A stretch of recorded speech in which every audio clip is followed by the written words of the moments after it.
दोस्तों अगर आप भी रिंकू सिंह को बेहतरीन खिलाड़ी मानते हैं और MS धोनी को भी, तो वीडियो को लाइक करना नहीं भूलिएगा। दोस्तों जीत के बाद भले ही मैन ऑफ द मैच का अवार्ड रिंकू सिंह को नहीं मिला, लेकिन अपने बयान में धोनी को याद कर कुछ ऐसा कह गया ना ये खिलाड़ी कि सुनकर आज आप इन्हें सलाम कर जाएंगे। दोस्तों भावुक रिंकू ने 2 बैक टू बैक मैच जिताकर धोनी रोहित पर क्या कह दिया है, उनके बयान का पूरा वीडियो आपको दिखाने जा रहे हैं। लेकिन उससे पहले आप सभी को क्या लगता है, रिंकू सिंह और MS धोनी में एक बेहतर फिनिशर कौन है आपकी नजरों में? नीचे कमेंट करके बताना बिल्कुल नहीं भूलिएगा। दोस्तों दूसरे T20 मुकाबले को जीतकर भारत ने तो सीरीज जीत का ऐलान ही कर दिया है। आपको बता दें कि अभी 1 हफ्ता नहीं हुआ हमें वर्ल्ड कप हारे, लेकिन अब उस हार पर मरहम लग रहा है और इसे लगाया जा रहा है सूर्य कुमार यादव और उनकी पलटन द्वारा। दोस्तों पहले मैच को जीतकर हमारे तेवर आज भी पहले जैसे ही थे, उतने ही तेज तर्रार, और उनके आगे ऑस्ट्रेलिया की टीम के न जाने कितने टुकड़े हो गए आज। आपको बताएं दोस्तों, जैसे त्रिवेंद्रम के मैदान में मुकाबला शुरू हुआ, भारतीय खिलाड़ियों ने मैदान में आकर धावा बोल दिया, सांस लेने का भी मौका नहीं दिया विरोधियों को। यशस्वी जायसवाल ने 25 गेंदों में जहां 253 रन ठोक दिए, 9 चौके 2 छक्के लगाकर, उधर दोस्तों ऋतुराज गायकवाड़ 43 गेंदों में 58 रन बना चुके थे, 3 चौके 2 छक्के लगाकर। ईशान ने भी दोस्तों 52 रन बनाए। लेकिन असली मजा तो आया रिंकू सिंह की पारी को देखने में। दोस्तों वाकई में पारी हो तो ऐसी हो वरना ना हो। 9 गेंदों में पूरे 4 चौके 2 छक्के ठोककर 31 रन दोस्तों इस खिलाड़ी ने बना दिए थे। और रिंकू सिंह की यही ताबड़तोड़ पारी चिल्ला चिल्ला कर कह रही थी कि भारत की जीत कंफर्म है, आप जितनी मर्जी कोशिश कर लीजिए। दोस्तों रिंकू की पारी के दम पर हम 235 पर पहुंच गए। उनका स्ट्राइक रेट 344 था। खैर अब 236 के टारगेट को चेस करने के लिए ऑस्ट्रेलिया के सामने कई सारी कठिनाइयां आने वाली थी, और सबसे पहले तो वो हमारे गेंदबाजों के आगे इस तरीके से लुढ़कते हुए नजर आए कि मानो गली क्रिकेट खेल रहे हों। दोस्तों मैथ्यू शॉट का विकेट पारी के तीसरे ओवर में मिलने के बाद ना रवि बिश्नोई ने रुकने का नाम नहीं लिया। आज जॉश इंग्लिश को 2 रन पर निपटाया और इसके बाद टिम डेविड जैसे अहम खिलाड़ी को भी वही आउट करके गए। इधर प्रसिद्ध कृष्णा ने स्टीव स्मिथ को आउट किया तो अक्षर पटेल ग्लेन मैक्सवेल को आउट कर गए। हाँ बीच में थोड़ी बहुत ताबड़तोड़ पारियां मार्कस स्टोइनिस, टिम डेविड और मैथ्यू वेड के बल्ले से आती नजर आई थी, लेकिन कुल मिलाकर 45, 37 और 42 रन मिलकर 236 तो नहीं चेस कर सकते ना। इसके बाद दोस्तों 191 पर ये पूरी टीम लुढ़क गई थी 20 ओवर में, और हम इस मैच को जीत गए 44 रन के अंतर से। लेकिन जीत के बाद दोस्तों रिंकू सिंह को मैन ऑफ द मैच का अवार्ड नहीं मिला, बल्कि जायसवाल को मिला। हालांकि रिंकू सिंह की एक मैच विनिंग परफॉर्मेंस हमें देखने को मिली इस बार भी, परंतु दोस्तों रिंकू ने जाते जाते ना सूर्य कुमार यादव से लेकर महेंद्र सिंह धोनी, इनफैक्ट रोहित शर्मा पर भी कुछ ऐसा कह दिया कि करोड़ों देशवासियों का दिल जीत लिया है। आखिरकार क्या बोले रिंकू, चलिए आपको बताते हैं। दोस्तों रिंकू सिंह ने अपने बयान में कहा, ये जीत वाकई में यादगार रहेगी। पहले मुकाबले को जीतने के बाद सभी खिलाड़ियों ने सौगंध ली थी कि दूसरे और तीसरे मुकाबले को जीतकर ही इस सीरीज को अपने नाम करना है और फाइनल का बदला ऐसे ही कुछ अंदाज में पूरा करना है हमें। जब मैदान में उतरा तो केवल एक ही मकसद मैदान में सवार था, अपनी टीम के लिए जितनी कम गेंदें खेलूं और जितने ज्यादा रन बनाऊं उतना ही बेहतर होगा, और बस वही किया। दोस्तों इस अप्रोच के बारे में जब रिंकू से पूछा गया तो हंसते हुए उन्होंने कहा, देखिए हर जूनियर खिलाड़ी, हर एक छोटा इंसान अपने से बड़े इंसान से सीखता है, और मैंने भी ये सीख महेंद्र सिंह धोनी, रोहित शर्मा, सूर्य कुमार यादव जैसे कप्तानों से प्राप्त की है। IPL में मिली शिक्षा का फल आज वाकई में मिल रहा है। अपने देश के लिए बेहतर तो कर पा रहा हूँ, लेकिन इसका पूरा श्रेय इन सभी खिलाड़ियों को देना चाहूंगा।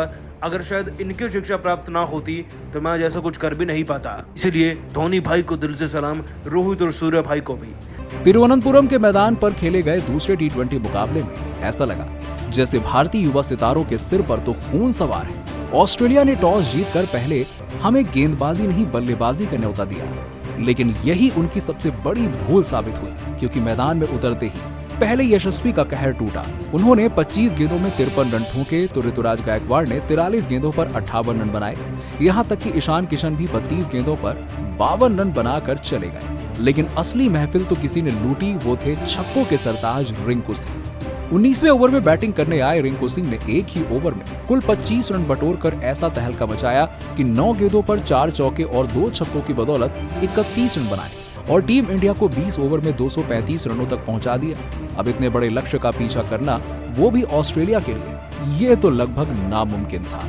और जो नामुमकिन को भी मुमकिन करके दिखाए, वही तो ऑलमाइटी ऑस्ट्रेलिया कहलाती है। शुरुआत भी उन्होंने कुछ इसी अंदाज में की थी। मैथ्यू शॉट और स्टीव स्मिथ ने 2 ओवर में ही 31 रन बना लिए थे। ऐसा लग रहा था कि ऑस्ट्रेलिया तो इस लक्ष्य को चेज कर ही लेगी, बड़ा आसान है। लेकिन फिर भारतीय गेंदबाज अपनी फिरकी का ऐसा माया जाल बुनते हैं कि कप्तान सूर्या ने अपने सबसे बड़े हथियार रवि बिश्नोई को आक्रमण पर लगा दिया। आते ही बिश्नोई ने पहले मैथ्यू शर्ट को क्लीन बोल्ड कर ऑस्ट्रेलिया को पहला झटका दिया, फिर पिछले मैच के हीरो जॉश इंग्लिश को चलता कर दिया। और आपको बता दें कि यहां तक कि स्मिथ 19 रन बनाकर प्रसिद्ध कृष्णा का शिकार हो गए। केवल 58 रनों पर उनके टॉप 4 बल्लेबाज पवेलियन में थे। टीम इंडिया जीत गई ऐसा सभी ने सोच लिया था, लेकिन फिर ऑस्ट्रेलिया के 2 मॉन्स्टर बल्लेबाज टिम डेविड और मार्कस स्टोनिस ने तो अपने बल्ले से मुकाबला ही पलट कर रख दिया।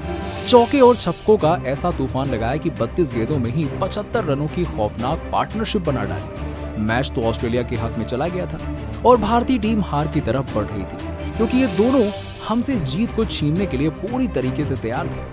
ऐसे में कप्तान सूर्य कुमार यादव ने रोहित और धोनी से सीखे गए दांव पेच का इस्तेमाल किया और उन्होंने पारी के 14वें ओवर में अपनी आखिरी उम्मीद के रूप में रवि बिश्नोई को गेंदबाजी के लिए बुलाया, जिनका आखिरी ओवर शेष था। उन पर सूर्य कुमार ने बहुत अधिक भरोसा जताया और यही था मैच का सबसे बड़ा टर्निंग पॉइंट। रवि बिश्नोई ने इस ओवर में सबसे बड़ी मछली टिम डेविड को अपने जाल में फंसा लिया, जिनका आसान सा कैच ऋतुराज गायकवाड़ ने लपककर टीम इंडिया को थोड़ी सी राहत की सांस जरूर दिलाई थी। अब यहाँ से तो ऐसा लगा जैसे मैच ही पलट गया। डेविड 22 गेंदों पर 4 चौके और 2 छक्कों की बदौलत 45 रन बनाकर वापस लौटे, तो फिर सूर्या ने मुकेश कुमार को गेंदबाजी सौंप दी और उन्होंने भी ताबूत में आखिरी कील ठोंकते हुए मार्कस स्टोनिस, जिन्होंने 25 गेंदों पर 4 चौके और 2 छक्कों की बदौलत 45 रन बनाए थे, उन्हें वापस भेजकर टीम इंडिया की जीत की कहानी लिख डाली। प्रसिद्ध कृष्णा ने सीन अबॉट को चलता कर दिया और फिर ऑस्ट्रेलिया की पारी ताश के पत्तों की तरह बिखर गई और सूर्य कुमार यादव के एक मास्टर प्लान ने पूरे के पूरे मुकाबले की दिशा और दशा दोनों ही पलट कर रख दिया और टीम इंडिया ने आसानी से ये मुकाबला अपने नाम कर लिया। उसके बाद तो पूरी दुनिया हैरान है। विश्व चैंपियन को आखिरकार हमारे युवा सितारों ने अपने सामने नाक रगड़ने पर मजबूर कर दिया और यदि इसका श्रेय सूर्या की चालाकी और कप्तानी को दिया जाए तो गलत नहीं होगा। दोस्तों, ईशान किशन, यशस्वी, ऋतुराज के तूफान में सूखे पत्तों की तरह उड़ी ऑस्ट्रेलिया, खड़ा कर दिया T20 का सबसे बड़ा स्कोर।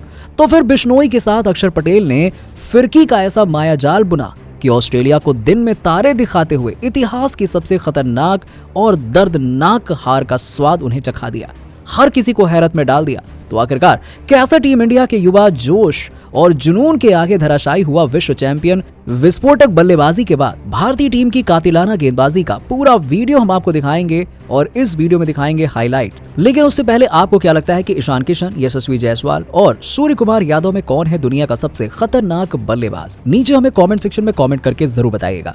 दोस्तों, भारत और ऑस्ट्रेलिया के बीच दूसरा T20 मुकाबला तिरुवनंतपुरम के ग्रीनफील्ड इंटरनेशनल स्टेडियम में खेला गया। इस मुकाबले में ऑस्ट्रेलिया के कप्तान मैथ्यू वेड ने टॉस जीतकर पहले भारतीय टीम को खेलने के लिए आमंत्रित किया। भारत की तरफ से ओपनिंग की शुरुआत करने मैदान पर ऋतुराज गायकवाड़ के साथ यशस्वी जायसवाल मैदान में उतरे। वहीं ऑस्ट्रेलिया की तरफ से पहले ओवर फेंकने के लिए मार्क स्टोनिस आए और पहले ही ओवर में दोनों भारतीय ओपनरों ने 10 रन बटोर लिए। टीम के लिए तीसरा ओवर फेंकने आए ग्लेन मैक्सवेल की पहली ही गेंद पर यशस्वी जायसवाल ने खतरनाक अंदाज में कवर ड्राइव लगाते हुए शानदार चौका जड़ दिया और टीम के स्कोर को बढ़ाने की कोशिश करने लगे। इसके बाद भी यशस्वी जायसवाल का बल्ला रुकने का नाम नहीं लिया और फिर तीसरी ही गेंद पर उन्होंने एक बेहतरीन स्वीप शॉट खेलकर चौका बटोर लिया और ऑस्ट्रेलियाई गेंदबाजों को बता दिया कि आज मैदान पर भारतीय खिलाड़ियों का बोलबाला रहने वाला है। यशस्वी जायसवाल का बल्ला दहाड़ता देख ऋतुराज गायकवाड़ भी रुकने का नाम नहीं ले रहे थे और मैक्सवेल की अंतिम गेंद पर शानदार कवर ड्राइव लगाकर एक और चौका बटोर लिया। दोनों बल्लेबाजों ने मिलकर मैक्सवेल के ओवर में 15 रन बटोरकर टीम इंडिया के स्कोर को 3 ओवर में 28 रनों तक पहुंचा दिया। विकेट की तलाश में जब मैथ्यू वेड ने गेंद चौथा ओवर फेंकने के लिए सेन अबॉट पर यशस्वी जायसवाल ने बिल्कुल भी रहम नहीं किया और पहले 3 लगातार गेंद पर खतरनाक चौके जड़े और फिर चौथी गेंद पर जायसवाल ने एक शानदार गगनचुंबी छक्का जड़कर स्टेडियम में बैठे हर किसी को हैरान कर दिया। ऋतुराज गायकवाड़ और यशस्वी जायसवाल के बीच में 52 रनों की पार्टनरशिप भी हो गई। विकेट की तलाश में जब मैथ्यू वेड ने अपने तुरुप का इक्का एडम जंपा को 5वां ओवर फेंकने के लिए गेंद थमा दिया, लेकिन भारतीय ओपनर जमकर कुटाई कर रहे थे। टीम के लिए 6वां ओवर फेंकने आए एलिस को यशस्वी जायसवाल ने 3 खतरनाक चौके लगाकर केवल 24 गेंद में अपना तूफानी अर्धशतक ठोक दिया। पावर प्ले की आखिरी ओवर में यशस्वी जायसवाल ने एलिस की धज्जियां उड़ाकर रख दी। लेकिन एलिस के ही ओवर में 5वीं गेंद पर यशस्वी जायसवाल स्लिप में अपना कैच दे बैठे और 53 रन बनाकर पवेलियन लौट गए। भारतीय टीम को 77 रनों के स्कोर पर पहला झटका लग गया